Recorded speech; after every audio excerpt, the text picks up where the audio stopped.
வாழையில மணக்க ஒரு அருமையான புதினா கொத்தமல்லி கருவேப்பிலை துவையல் பண்ணலாங்க. அதுக்கு நான் வந்து வாழை இலை எடுத்துக்கோங்க. வாழை இலை அதில் போட்டுக்கோங்க. பார்த்திங்கன்னா உளுத்தம்பருப்பு 2 ஸ்பூன், பச்சை மிளகாய், இஞ்சி, புளி, இப்போது புதினா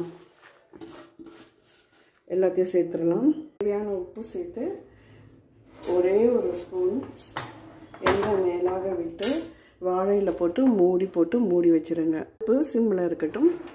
எப்படி புழுங்கி வெந்துட்டுருக்கு, இன்னும் கொஞ்சம் நேரம் இருக்கட்டும். ஆஃப் பண்ணிவிட்டு அரைச்சிடும். பார்த்திங்கன்னா நல்லா அரைச்சிட்டு வந்தாச்சு. ஆற வச்சுட்டு நல்ல மனமாக வித்தியாசமான சுவையில் இருக்குங்க. கண்டிப்பாக நீங்கள் வந்து இதை ட்ரை பண்ணி பாருங்கள். கடைசியாக ஒரு தாளிப்பு ஒன்று கொடுத்துருங்க. கடுகு, கருவேப்பிலை, உளுத்தம்பருப்பு போட்டு தாளிப்பு கொடுத்துருங்க.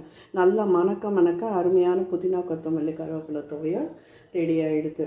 கண்டிப்பாக இதை ட்ரை பண்ணி பாருங்கள். இந்த வீடியோ பிடிச்சிருந்தால் லைக் பண்ணுங்கள்.